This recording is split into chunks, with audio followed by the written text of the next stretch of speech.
This is the second of two lectures on Emile Zola's novel, The Work, or L'Oeuvre, sometimes translated as the masterpiece. And in this lecture, as opposed to the first lecture, we'll look a little bit more deeply at the relationship between Claude Lantier and Christine, his mistress, who is also his model, and then who becomes his wife, and the rivalry that develops between Christine and the women that Claude creates as a painter on the tableau, and how she increasingly comes to hate these uh, artistic recreated doubles of herself that Claude comes to care about more deeply than he cares about her. But we're also going to look at the reception of this novel among the contemporaries of Zola, including Paul Cezanne, on whom this novel is, the main character of this novel, Claude Lantier, is based, and the general dismay with which this novel is greeted by the painters of Paris, the Impressionists, whom Zola was very closely associated with, particularly as a young man, but they were all lifelong friends of his. He sent them copies of the novel, but nobody was very happy about the novel. And as I said in the last lecture, when this novel was published, although Zola and Cezanne had been best friends growing up at Aix-en-Provence in the south of France, upon its appearance, it caused a rupture in their relationship that was never to heal. Although they were fond of one another, even in their split, they never given. It's quite extraordinary given the fact that they were so close as children. There's also a legendary story that when Emile Zola, towards in the latter years of his life, and as I said again in the last lecture, he was effectively murdered when a rooftop worker stuffed his chimney and caused him to die of smoke asphyxiation, due to his political commitments, in effect. So he was effectively a political martyr. And Zola was a political man in a way that Cezanne was not. Cezanne steered clear of politics and was very focused in a singular way upon his art. But there's this story that Zola came from. Cezanne spent his later years back in Aix-en-Provence painting, whereas Zola spent most of his later years in Paris. But he did take one trip to Aix-en-Provence, and he didn't even look up Cezanne, and this was a source of great bitterness to Cezanne as well, and it cemented the idea that their relationship was irreparable, the rupture that had happened between them. Although, again, as I also said last time, Cezanne wept profusely upon learning of the death of his childhood friend Zola. But one can see in the depiction of Claude based on Cezanne the clear reasons why Cezanne and other artists of this time would be bewildered by this novel, which depicted the Impressionist movement, and Claude in particular, based again on Cezanne, in such a negative way. So here you see this is a picture of a portrait of Cezanne, self-portrait on the left, and on the right you see a portrait of Emile Zola painted by Cezanne. And as I said in the last lecture, Cezanne painted many portraits of Zola, not all of them survived. He himself, Cezanne, was known to destroy his paintings in his frustrated rage at his inability to create what he had wanted to create. This is also a feature of his personality that Zola captures in his depiction of Claude. If you go back and look at the notes that Zola wrote in preparing to write this novel, he straight up refers to Claude Lantier as Cezanne. He'll say things like, "I got to capture Cezanne's anger and rage," or Paul's anger and rage. And like once, for instance, Paul Cezanne was painting a portrait of Zola's wife, and he was so frustrated with it, he put his fist through it. But he did this often. So he was a very obsessive painter, and Zola captured these aspects of his personality in the depiction of Claude Lantier, although, as I said, he was, in my view anyway, he was profoundly mistaken about the worth of Cezanne as a painter. And he wrongly viewed Cezanne as a failure.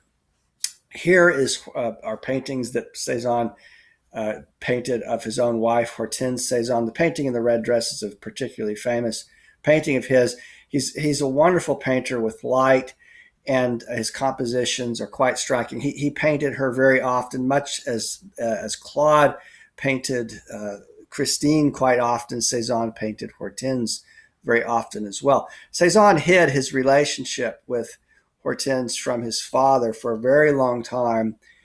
He finally did admit that he had this mistress who had a child, a little boy, and then towards a few months before the death of his father, Cezanne did marry Hortense, and this made his father happy, because his father didn't like his secretiveness about this woman that he kept hidden from him and this child. He wanted to meet his own grandchild. Cezanne's mother did have opportunity to meet the grandchild, but Cezanne, kept it from his father. Okay, so this is in this scene in the novel, Sandoz is expressing his dreams of what he and Claude both hope to do. And so, like Zola and Cezanne, both Sandoz and Claude have enormous aspirations as artists, and they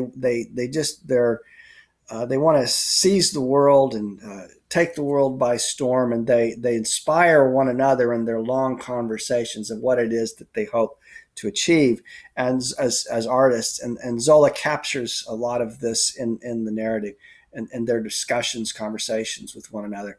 And although Cezanne, as Claude, did not trust very many people and did not open his heart to very many people, he did to Zola, and that perhaps also may give us some sense of why he felt betrayed after this novel was published. Each time a professor has wanted to impress a truth upon me, I, this is Sandoz speaking, have mistrustfully revolted, thinking he is either deceiving himself or deceiving me. Their ideas, the ideas of the professors, that is, they exasperate me. It seems to me that truth is larger, more general.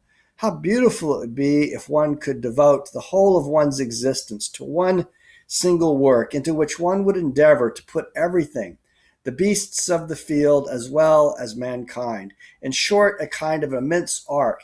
Now, I would note here that although in the novel, Zola has this idea of the masterpiece that Claude is trying to paint and that he fails to paint, is this is a kind of an allegory again also of Zola's own predicament as a novelist, because remember, he wrote this series of novels that were 20 novels, but in effect it was one single work as well, an immense arc in effect. And this is what he dreams of accomplishing as a young man. He gives his whole life, much like Marcel Proust writing this 7-volume, 3,000-page novel, creating one single work. This too is the ambition of Zola, and in both cases they're following, obviously, the example of Balzac, who in his Human Comedy, who precedes both Proust and Zola, who wrote many novels, but that were in effect one novel. In the American context, later William Faulkner, in his creation of Yoknapatawpha County, will aim for the same effect, and he will create. The novels of Faulkner, like the novels of Zola and like the novels of Balzac, are installments in one novel that is a great novel. And it's interesting because then the various characters you'll see, like one character might be a minor character in another novel, like Claude Lantier in this novel, who is the main character, appears in another novel by Zola, but only in a minor capacity, and then reappears. And this is the same thing that happens in Balzac's Human Comedy as well. So he's driven by this dream of creating one enormous masterpiece, and this is the masterpiece that we're going to find. So too is Claude, but Claude ends up hanging himself in front of this masterpiece that he's unable to complete it, not in the way that Zola was successfully able to complete his masterpiece. But this is, if this is Cezanne, it's certainly an unfair depiction of Cezanne and inaccurate. And not in the order indicated by manuals of philosophy or according to the idiotic hierarchy on which we pride ourselves, but according to the full current of life, a world in which we should be nothing more than an accident, in which the passing cur, even the stones of the road, would complete and explain us. And I note here, too, that one of the marvelous things about this novel by Zola are the wonderful images of Paris in the 19th century. And Paris itself is a kind of a theme of this novel. And Zola does a really nice job of capturing images of Paris in the late 19th century, mid to late 19th century. In sum, the grand whole, without low or high, or clean or unclean, such as it is indeed in reality. This is, again, naturalism. Like Joyce is going to follow Zola's example in creating the dear, dirty streets of Dublin and all its grime and grittiness. It is certainly to science that poets and novelists ought to address themselves, for it is the only possible source of inspiration today. But what are we to borrow from it?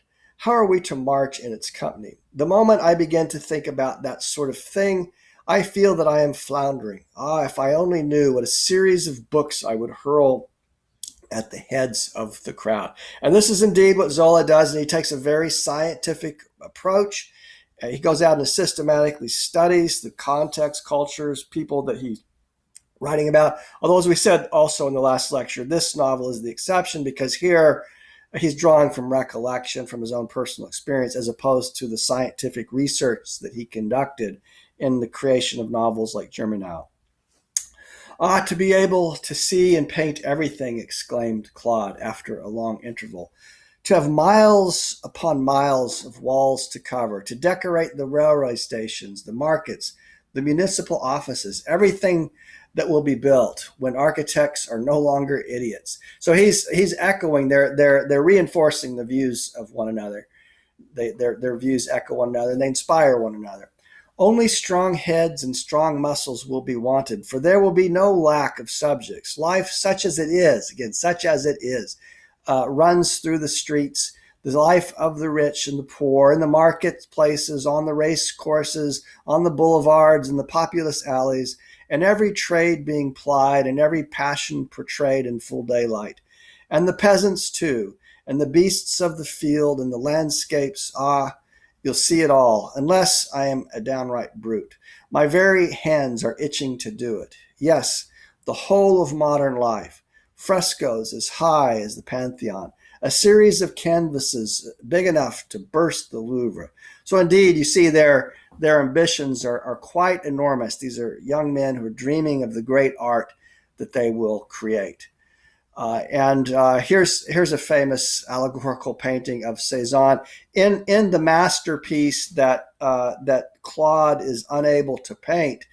One of the images that Zola focuses on is the way in which Claude will paint a realistic image of Paris, but he'll allegorize a woman in the midst of the portrait, and Zola or Sandoz, I should say, who's based on Zola, is very critical of this. And again, Zola did not recognize the genius in Cezanne's painting and thought that he was essentially a failure. This is the reality. Now, many years later, this is a conversation that Sandoz and Claude are having. This is, not long before Claude ends up hanging himself. And Sandoz has found success, but he's worn himself out with the writing of novel after novel. And he is having a conversation with Claude, although it's interesting because we're going to find out later that Claude is not even really listening. In effect, Sandoz is speaking to himself because Claude is so obsessed on creating his painting that he's not even listening. But here's Sandoz reflecting on his situation and wondering if he made a mistake in pursuing a life of being an artist, a novelist in his case. Does one ever know? Would it not be better, perhaps, to live and die unknown? What a sell it would be if artistic glory existed no more than the paradise which is talked about in catechisms and which even children nowadays make fun of. We who no longer believe in the divinity still believe in our own immortality. What a farce it all is. So he's questioning this very idea of like, why, what have we dedicated our lives to? We think that we're going to have an immortal existence after our death because of the art that we create. What if we're just fooling ourselves? What if it's all just a farce? Look here, old man, he says to Claude, I, whom you envy perhaps. Yes, I am beginning to get on in the world, as middle-class people say. And this is, again, true. This was the dynamic, is that Zola enjoyed popular success and financial success. I, who publish books and earn a little money, well, I'm being killed by it all. I have often already told you all this, but you don't believe me because as you only turn out work with a deal of trouble and cannot bring yourself to public notice, your failure in effect, happiness in your eyes could naturally consist in producing a great deal and being seen and praised or slated. Well, get admitted to the next salon, get into the thick of the battle, paint other pictures, and then tell me whether that suffices and whether you are happy at last. Listen, work has taken up the whole of my existence. Little by little, it has robbed me of my mother, of my wife, of everything I love. It is like a germ thrown into the cranium which feeds on the brain, finds its way into the trunk and limbs, and gnaws up the whole of the body. The moment I jump out of bed of a morning, work clutches hold of me, rivets me to my desk, without leaving me time to get a breath of fresh air. Then it pursues me at luncheon. I audibly chew my sentences with my bread. So again, remember, it's the name of this novel is The Work, but you could also just even translate it, or Louvre, as just work, and this is really, again, this is what he's questioning. So there's a really profound sense of self-doubt at work in all of this depiction of the obsessive nature of the life of an artist who gives him or herself for everything, and yet what's it all about? This is what Zola's beginning to wonder as he's becoming disillusioned as an old man, and he puts his thoughts into the mouth of Sandoz here. Next, it accompanies me when I go out, comes back with me and dines off the same plate as myself, lies down with me on my pillow, so utterly pitiless that I am never able to set the book in hand on one side. Indeed, its growth continues even in the depth of my sleep, and nothing outside of it exists for me. True, I go upstairs to embrace my mother, but in so absent-minded a way that 10 minutes after leaving her, I ask myself whether I have really been to wish her good morning. My poor wife has no husband. I am not with her even when our hands touch. Sometimes I have an acute feeling that I am making their lives very sad, and I feel remorseful, for happiness is solely composed of kindness, frankness, and gaiety in one's home. But how can I escape from the claws of the monster? This is again his art, his work. I at once relapse into the symbolism of my working hours, into the indifference and moroseness of my fixed ideas. If the pages I have written during the morning have been worked off all right, so much the better. If one of them has been remained in distress, so much the worse. The household will laugh or cry according to the whim of that all-devouring monster, work. No, I have nothing that I can call my own. In my days of poverty, I dreamt of rest in the country, of travel in distant lands. And now that I might make those dreams reality, the work that has been begun keeps me shut up. There is no chance of a walk in the morning sun, no chance of running round to a friend's house, or of a mad bout of idleness. My strength of will has gone with the rest. All this has become a habit. I have locked the door of the world behind me and thrown the key out of the window. There is no longer anything in my den but work and myself, and work will devour me. And then there will be nothing left, nothing at all. So again, note that this is one of the later contributions in the series of 20 novels that he writes that are interrelated, among other. He wrote a lot of other works as well, but I think we can see here he's having a real sort of crisis of faith in what he's even doing and why he's doing it in spite of his acclaim and success. What hours of misery I spend, great heavens, from the very day I begin a novel. During the first chapters, there isn't so much trouble. I have plenty of room before me in which to display genius. But afterwards, I become distracted and am never satisfied with the daily task. I condemn the book before it is finished. judging it inferior to its elders. And I torture myself about certain pages, about certain sentences, certain words, so that at the last the very commas assume an ugly look from which I suffer. And when it is finished, when it is finished, what a relief! Not the enjoyment of the gentleman who exalts himself in the worship of his offspring, but the curse of the laborer who throws down the burden that has been breaking his back. Then later on with another book, it all begins afresh. It will always begin afresh, and I shall die under it, furious with myself, exasperated at not having had more talent, enraged at not leaving a work more complete, of greater dimensions, books upon books, a pile of mountain height. So here's is really one of the perhaps the central theme of the novel, and also why one can't just dismiss this novel as a as Zola trying to get one up on his childhood friend Cezanne, or to show that he's successful and the other artists of his day are not. He's having a real crisis of faith and confidence here, and I think this is a novel. We don't want to easily conflate the word Sandoz with Zola, but we find echoes of the same dilemma in the letters and biographies, the secondary literature that exists on Zola at this point in his life, after so much hope and ambition as that he had as a young man. My poor friend, and here he's speaking to Claude, said Sandoz, quite upset. It's hard to tell you so, but all the same, you are right. Perhaps in delaying matters to finish certain parts rather more. Still, I'm angry with myself, for I shall imagine that it was I who discouraged you by my everlasting stupid discontent with things. But then here's the irony. Claude's not even paying attention. Why? Because of the work. He says, oh, you, what an idea. I was not even listening to you. No, I was looking and I saw everything go helter-skelter in that confounded canvas. This is the masterpiece he's trying to complete and is not able to. The light was dying away, and all at once in the grayish dusk, the scales suddenly dropped from my eyes.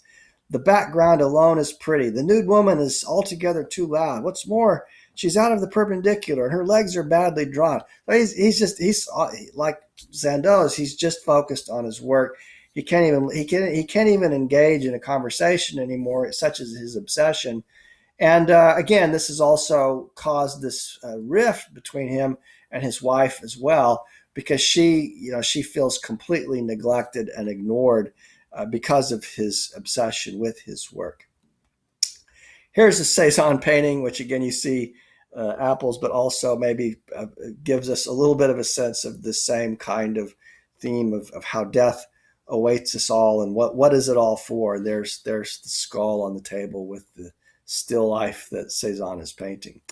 Now, it's interesting that earlier in the narrative, there is a brief moment of connubial bliss where when Claude and Christine, they leave Paris, and he's very much in love with her, and they go to the country, and he's able at this time, because of his love for her and this sort of romantic, idyllic life that they lead away from Paris, and they're on the Seine, but they're in the country, and they it's one of the few moments in the narrative where there is a sense of happiness that he and she both experience together, and clearly they love one another, but then the demon of work begins to slowly work on him, and the period of marital bliss does not last too long, maybe a year and a half, 2 years at the most. But here's a description of them during this period of happiness. The sun having, and this is again what Zola is asking himself: why not enjoy my relationship with my wife, with my family in this way? Why am I, just neglecting the happiness I could be having, instead of, focusing on, instead I'm sitting here spending all my time doing this work that's not making me happy. It says, the sun having shown itself again, some delightful days followed, the month slipping away amid a monotonous felicite. They never knew the date. They were forever mixing up the days of the weeks. Every day after the second breakfast came endless strolls, long walks across the tableland planted with apple trees, over the grassy country roads, along the banks of the Seine. Christine was all that mattered to him now. It was she who enveloped him in a searing flame that caused his artistic ambitions to shrivel up to nothing. He had been a fool, he said, and very childish to spurn delights he had never experienced. Henceforth, all his fondness for female beauty, all the desires he used to work out in his paintings, were concentrated in the one warm, living, supple body he had made his own. Now at last his dream, the dream that his painter's fingers had been powerless to grasp, had come to life. Now it was his to clasp in both his arms. The living woman, as opposed to the painted woman. This is the moment where he's not living a life of folly. He's truly attending to the living, as opposed to the double, the doppelganger, the specter of the woman that he himself creates in his paintings of her. Again, as I said previously, Hortense Cezanne was a frequent model for Cezanne, much as Christine is a frequent model for Claude in the novel. During their second autumn in the country, with the first nip in the air and the first yellow leaves on the trees, Claude began to grow more and more restless. Claude the painter was tired of it all, totally unable to find a single subject to fire his imagination. He plodded wearily about the countryside as if it were devoid of all interest and drained of all life, and there was not a single tree he did not know or play of light he had not seen. No, it was all over, cold, lifeless. He would never do anything worthwhile now in such a God-forsaken backwater. And so their ideal becomes now in his mind a God-forsaken backwater, and all he can think about now is his work. Christine suffered with Claude. She had shared his hopes very bravely, brightening the studio with her housewifely activity. But now she sat down discouraged when she saw him powerless. At each picture which was refused, she displayed still deeper grief, hurt in her womanly self-resolve, taking that pride in success which all women have. The painter's bitterness soured her also. She entered into his feelings and passions, identified herself with his tastes, defended his painting, which had become, as it were, part of herself, the one great concern of their lives. Indeed, the only important one henceforth. Now, these are conventional attitudes, and I wouldn't say that Zola's depiction of women is terribly progressive. But it does accurately represent, the conventional attitudes of the time. Since it was the one whence she expected all her happiness, she understood well enough that art robbed her more and more of her lover each day. But the real struggle between herself and art had not yet begun. And so the struggle is going to begin in earnest, and it increases, and then it leads to this terrible climax at the conclusion of the narrative, after which Claude hangs himself. Christine at last began to go frightened at the prospect of impending misery. This is when they go back to Paris, and they start to suffer from poverty. As I said in the last lecture, Cezanne himself had a modest allowance from his father, and so it was actually Zola who suffered more poverty as a young man. But Zola depicts Claude as suffering from poverty as well as artistic failure. In Paris, with that growing child beside them, this little boy that is born after their life in the country, living proved expensive, and at the end of each month became terrible, despite her efforts to save in every direction. They had nothing certain but Claude's 1,000 francs a year, and how could they live on 50 francs a month, which was all that was left to them after deducting 400 francs for the rent? And so this is the life becomes, after their time of idyllic marital bliss in the early period, they begin to grow increasingly desperate. the life of poverty. And there are other depictions of painters in the novel. And this was something that fascinated Zola. There was a real true story of a failed painter who hung himself. And he was also in the background of this narrative because many suffered from such poverty merely in order to survive. And poverty also is a very prominent theme of this era. Now, on the left, you see a picture of Victor Hugo, whose Les Miserables was an enormous popular success. In the middle was an image used to publicize that novel. It later became it became a picture used to publicize the popular Broadway play Les Miserables as well. But the situation of the miserable poor, which was a prominent theme in Hugo, the life of the impoverished classes, was also something that was important to Zola, especially in his, for instance, in his novel Germinal, where you see again the depictions of the lower classes, the third estate, the proletariat, in effect, to put it in Marxian terms, as opposed to the bourgeoisie, who were primarily the figures who were represented in the traditional novel of realism. This is one of the features that makes the novel of realism different from the novel of naturalism. It was poverty, however, that struck the last blow. It had been approaching slowly but surely. All the time they had recklessly been drawing on their capital. And when not a sou remained of their 20,000 francs, it pounded on them in all its inevitable horror. Such work was not without its physical effects on Claude. His health began to fail. He felt physically incapable of carrying through a serious sitting. He would look at his great canvas in despair with the eyes of a man condemned, unable to touch it for a week at a time, as if he felt his hands were blighted and clogged with filth.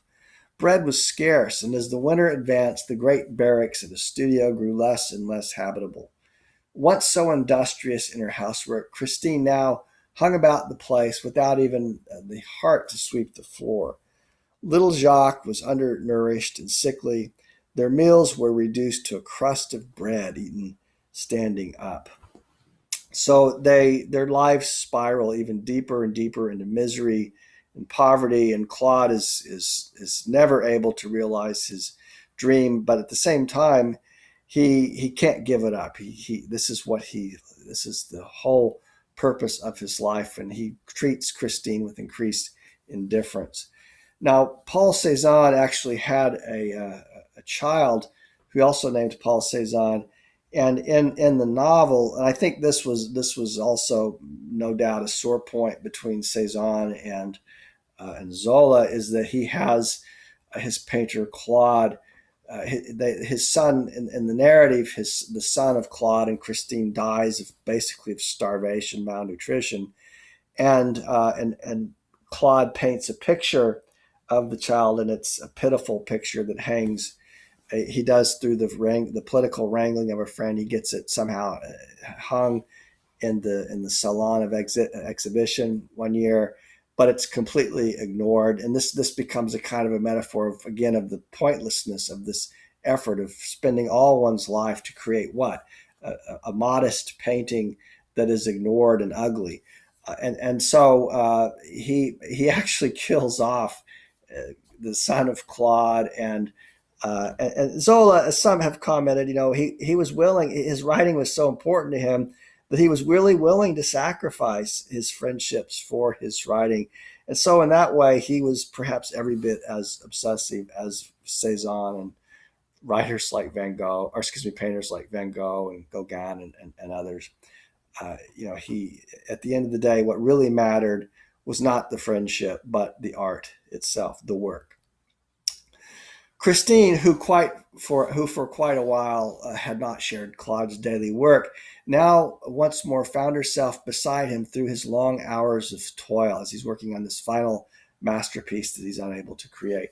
She watched him again, outlining the work, standing beside him the while, till she felt faint with fatigue, and finally dropping to the floor, where she remained squatting and still looking at him. Ah, how she would have liked to snatch him from that painting which had seized hold of him.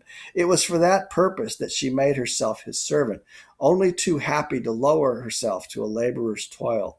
Since she shared his work again, since the three of them, he, she, and the canvas, were side by side, her hope revived.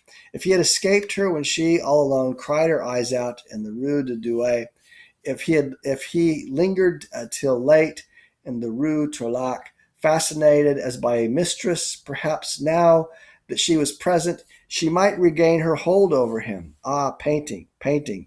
In what jealous hatred she held it. Hers was no longer the revolt of a girl of the bourgeoisie who painted neatly in watercolors against independent, brutal, magnificent art. No, little by little she had come to understand it, drawn towards it as first by her love for the painter, and gained over afterwards by the feast of light, by the original charm of the bright tints with which Claude's works displayed, and now she had accepted everything, even lilac-tinted soil and blue trees. Indeed, a kind of respect made her quiver before those works, which had at first seemed so horrid to her. She recognized their power well enough, and treated them like rivals about whom one could no longer joke. But her vindictiveness grew in proportion to her admiration. She revolted at having to stand by and witness, as it were, a diminution of herself, the blow of another love beneath her own roof. But of course, Claude's love is for the women that he creates on his canvases. She was jealous too, agonizingly jealous, but not of other women. Every model in Paris could come and take off her clothes. She had one rival, and one rival only: painting. That was what was stealing her lover. She was ready to strip herself to the last stitch and give herself to him naked for days or weeks on end. She was ready to live naked if that meant she would win him back and be able to claim him for her own when he sank in her arms. But Claude soon began to take her for granted and to treat her merely as a model, making more demands upon her than if he had been paying her. She was reduced to being nothing more nor less than a kind of living dummy, which he set in position and copied, as he would have copied a jug or a cooking pot in still life. So she feels very dehumanized by this obsession that he has, in which he ceases even to be able to recognize her humanity, much less treat her as a wife or a lover. Her body, which she had covered with lovers' kisses, he now viewed and worshipped merely as an artist. She had ceased to exist, since all he could find to adore her in her now was his art. He even stopped talking to her, and she became merely an object, perfectly covered. His carnal passion had transferred itself to his work, and the painted lovers he created for himself. They were the only women now who could send his blood pulsing through his body, the women whose every limb was the product of his own efforts. He wanted all women, but he wanted them created according to his dreams: bosoms of satin, amber-colored hips, and downy virgin loins. So yeah, he's becoming, in fact, his grip on reality is starting to slip as he goes even deeper and deeper into his painting, which never satisfies him, and as I said, will finally lead in his hanging himself. And again, the question Zola is asking is why? Why is he doing all of this? Life no longer seemed to consist of the two of them living happily together. It was as if a third party had been introduced, a mistress, the woman he was painting with her body for the model. Between them, the enormous canvas, like a great insurmountable wall. He lived on one side of it with the other woman. She could feel it driving her mad, this jealousy of her own double. She could feel that he preferred the copy to herself. It was the copy that he adored. That was his sole preoccupation, the object of his affection through every hour of the day. He was killing her with posing while he added to the other's charms. And was it not torture to have to make the sacrifice of her own body to help bring the other to life, to make it possible for her nightmare rival to haunt them and be forever between them? Christine knew she was beaten, and from that moment she felt herself oppressed beneath all the weighty sovereignty of art. And let me repeat that phrase: all the weighty sovereignty of art. But Claude, he destroys the painting. He starts again and again. He says, "I'm going to start afresh. It can kill me. It can kill my wife. It can kill my child. It can kill the lot of this. But this time it will be a masterpiece. By God, it will." And it does end up killing all of them, because in the end, even after Claude hangs himself and his child has died of starvation, she has a complete mental breakdown and ends up, essentially kind of in a vegetative state, and it never really recovers from this. All of them, his art has destroyed, his work has destroyed all of them. So here, this is a picture of Zola and Cezanne. There's Zola in his later years, when he was greatly successful as a novelist, but increasingly disillusioned with his life's task, his life's work. And there is Cezanne, who to this dying day blazed with the passion for creation. And Zola thought him a failure, but the opinion of the world changed. Cezanne became a very mysterious figure. People knew him for a long time as the friend of Zola, and Zola had even dedicated some of his early journalism to him. And he was this sort of mysterious, elusive, difficult figure. But among artists, he was a legend. The public he was the last of the Impressionists that the public embraced. Long after they had accepted the painting of Monet and Renoir. In the case of Cezanne, he was again a painter's painter, but the appreciation of him gradually increased. It had begun to change. There was a salon exhibit at the time of his death, or shortly before his death, which he himself did not attend. But his star was certainly to rise after the death of Zola. Zola did not live to see that, however. How often in those days had he, this is Sandoz speaking, this is again in his disillusioned period, had he seen Claude as the great man? This is when he had admired Claude, the young Sandoz, and also the young Zola admiring Cezanne. The man whose unbridled genius would leave the talents of all the rest of them far, far behind. He remembered the studio on the Quai de Bourbon, the mighty canvases they dreamed of, the projects that were going to shatter the Louvre, their untiring struggles, working 10 hours a day, giving themselves body and soul to their art. And all to what purpose? Why? After 20 years of passionate striving, this mean, sinister little object universally ignored. He's speaking of the little painting of his dead son that gets ignored when it's displayed. Isolated like a leper, a melancholy, heartbreaking sight. All the hopes, all the sufferings of a whole lifetime spent on the arduous task of bringing into the world what? This. Oh God, what's it all for? It becomes a novel. We can think of this as anticipating the absurdism of, say, someone like Camus. The Sisyphus myth that Camus writes about, hauling the rock up the mountain day after day, to what purpose? So it becomes a kind of, again, it prefigures the existential absurdism of the 20th century, this novel. Sandoz's latest novel had just come out, and in this case, again, this is one of those passages that left many of the artists, including Cezanne, no doubt, a little bit wondering about, Zola, sort of, is he celebrating himself at our expense? Because he likes to talk about Sandoz's success, which parallels his own. Sandoz's latest novel had just come out, and although the critics had not yet laid down their arms, it had been one of those resounding successes which make any man proof against the attacks of his adversaries, however persistent. His magnus opus, the series of novels, again, the 20-novel series he had planned, was now well advanced, and he was bringing out volume after volume with steady determination, making straight out for the goal he had set himself, refusing to let anything, obstacles, calumny, or fatigue stand in his way.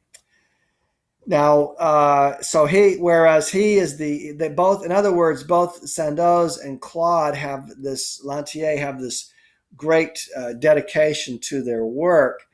Sandoz is the successful worker who's working for, who does find success and whose work is acknowledged, as opposed to Claude who doesn't. And here's Sandoz after Claude hangs himself.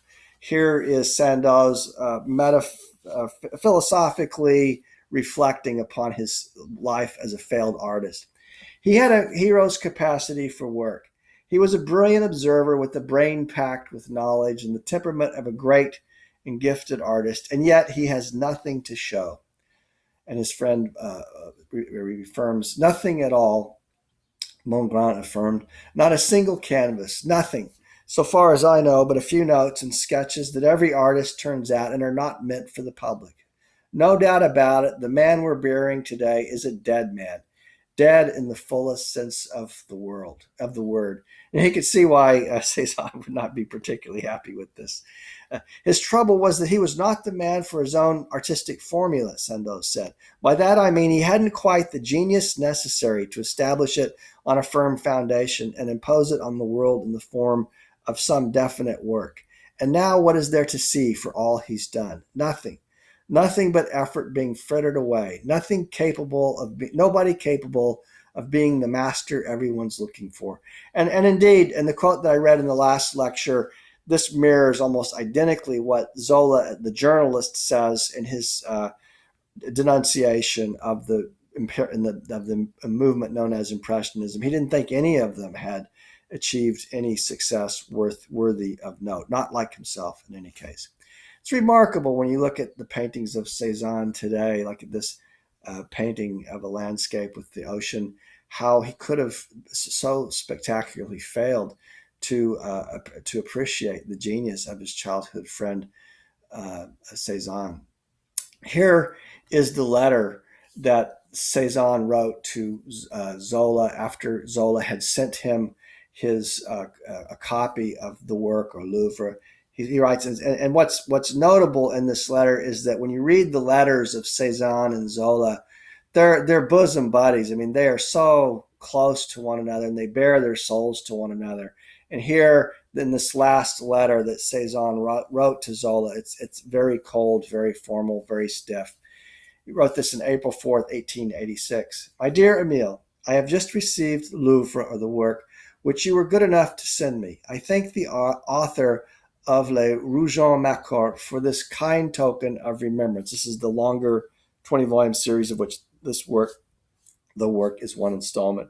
For this kind token of remembrance, and ask him to permit me to clasp his hand while thinking of bygone years. Ever yours, under the impulse of past times. Now, it's some speculate this letter has been closely read by many different critics, and there are different views on this. Some say that the break between them is over-exaggerated in the secondary literature. I'm not so sure that that's the case. One observation that has been made is that when he says, I have just received the Louvre, the work, it's in order to suggest that he hasn't actually read it, when in fact he had read it. But this gives him the opportunity to evade commenting on it in a way that other painters will not avoid, and will in fact will comment on quite specifically, as we'll see in the case of Monet, for instance, who was also one of the figures that it was a model for Claude Latier. Again, Claude is the same; they share the same first name. And Claude Monet was he tells Zola quite frankly how he's not particularly thrilled with this novel. Here's the letter from Claude Monet, to Zola, written on April 5th, 1886, about the same time that Cezanne sent his response to Zola. My dear Zola, you were good enough to send me Louvre, or the work. I am very grateful to you for it. I have always enjoyed reading your books, and this one was doubly interesting to me because it raises questions about art, for which we have been fighting for so long.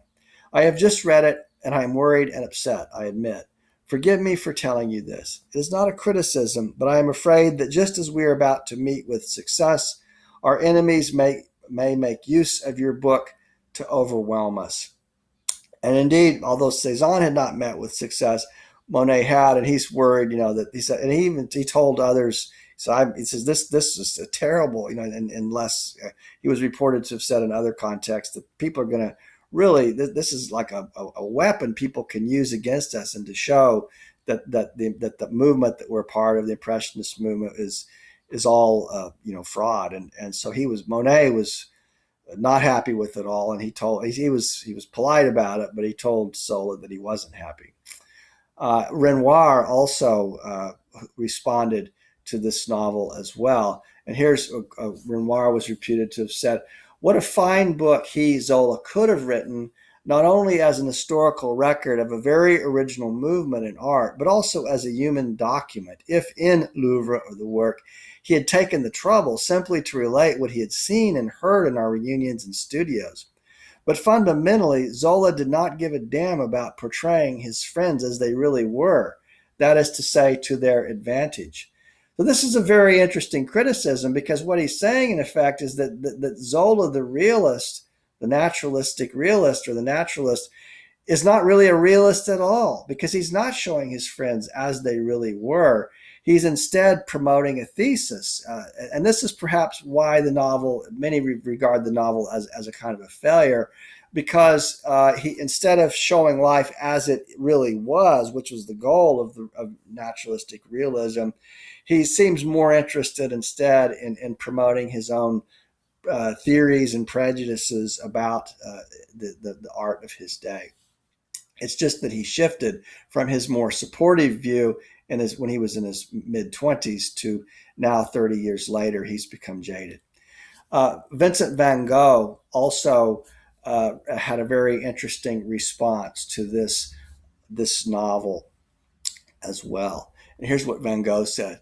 And it's interesting because Van Gogh, if we look at Van Gogh, this is, I think this one was painted prior to him cutting off his ear. Van Gogh was the painter who did go mad and who did not have any success selling his paintings. He met with all of his acclaim came after his death, even though Van Gogh was not the model for this painter.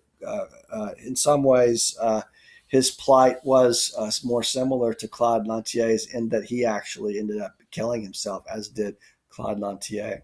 Here's Van Gogh. "I am not among those who are furious at him, Zola, for having written that book.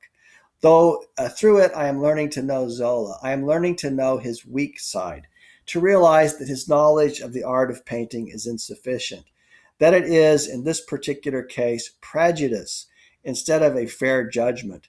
But I am far from being angry with the friend because he has some defects. Let him talk. It only leads you to reflection. And I find his book, nevertheless, original and full of life, even when it is erroneous and false and beside the point." This is a fair criticism, because, again, there are really wonderful passages in the book, some of the descriptions of Paris. Zola himself could certainly make an impression, and he was a gifted writer. But again, this novel is pushing a kind of a prejudice, and it showed what it finally showed to his friends, who were the greatest painters of their day, was that Zola just didn't really understand painting much at all, in spite of his close association with his friends who were painters for so many years. This is a portrait of Zola and Cezanne in their later years. Cezanne became, again, he did begin to get wisps of success. Particularly the younger generations became very fascinated with him, even if his contemporaries did not, and they began to pay homage to him and make pilgrimages to Aix-en-Provence. And Zola, unfortunately, died in a death he was assassinated.